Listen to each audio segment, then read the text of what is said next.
Welcome to Monster Bash! Live! Alright folks, it's Monster Bash time. You know the drill. Get some friends, draw some cards, and make some monsters. The only difference this time is we're in person and we have to finish the build in 6 hours. What could possibly go wrong? When we got to Jazz's studio, we spent the first day meeting everyone, taking a tour, and just getting to know the space. From there, we started drawing our new deck of cards. This time around, we also added in some color just to switch things up even more. Then everyone got dressed up in silly costumes and we had some fun pulling our cards out of a hat.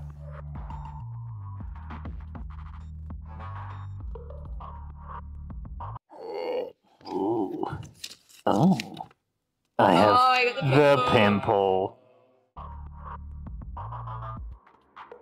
I have the platform shoes, a feline snout, bubbly green slime, a round pink belly, a furry tail, and lots of eyes.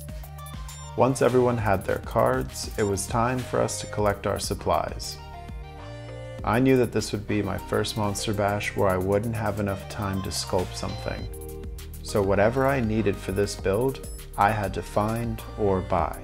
Luckily, Bill helped me find my secret weapon, this really cool diorama box in the shape of a book.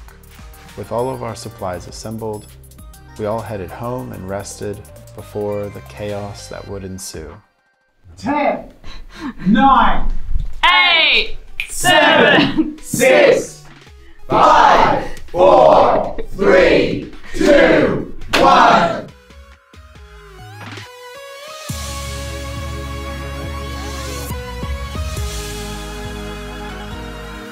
I spent the first 10 minutes just furiously sawing into these plastic toys, trying to find a shape that I liked. In the end, accepting that I would just have to make half of my monster so it would fit in the box. Once I knew the final size, I could go outside and safely break this concrete pot. I also spray painted the inside of the box since I knew I wouldn't be able to paint it after I glued everything in. From there, I started to use a hot glue gun to add beads of all shapes and sizes onto my monster. I've never really tried sculpting with a hot glue gun before, but it's definitely something I've seen, and this material was perfect for getting the oozy texture that I needed. I would let the gun get as hot as possible so the glue would just naturally drip down the body, just really enhancing the effect. Once I had a good base of slime and bubbles, I did a dry fit with everything inside the box to get an idea of placement and space, before using even more hot glue to affix them inside. I am focused on speed here, and with hot glue I have enough time to get my placement just right and quickly move on to my next task. I know it's not everyone's favorite glue, but for this build, it was a lifesaver. I was about to glue my monster down, but then I remembered I need to give it some extra eyes. This took no time at all using a power drill. I made each eye socket oversized so that I could recess the bead before gluing it in permanently. This way, it would look like they were actually a part of the head and not just sort of tacked on. Heading back outside and forgetting my camera, I painted the tiger giraffe thing with an undercoat of purple and then a zenithal of hot pink. With that first coat of paint, it actually starts to look like a real creature and not just a hot mess. A quick and dirty black wash on the concrete pot didn't hurt either. Now, while I add some greenery and other debris to this diorama, I just want to quickly say thank you to all of my patrons who helped make this trip and all of my projects possible. I appreciate all of your support, some of you for over a year now, which is crazy to think about. This week though, a very special thank you to the newest members of our coven, Adorn Sibley and London Creative. If you would like to support the channel, consider signing up to my Patreon for bonus content, exclusive videos, and a Discord server where we can hang out and chat. Anyway, that was a nice change of pace, but now back to chaos. While the spray paint looked pretty good, I decided we were going all in on the colors.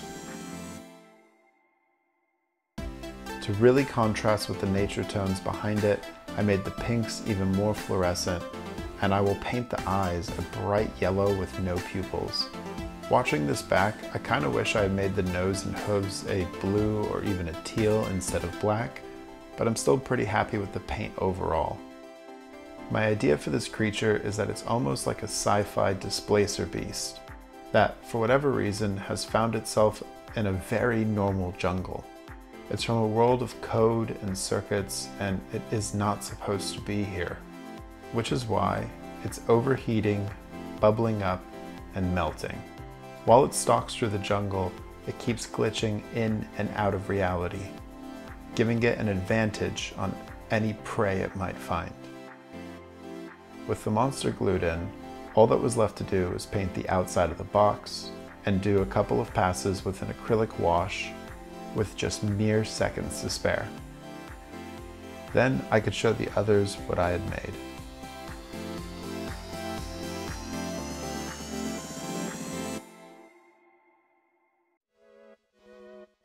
Alrighty.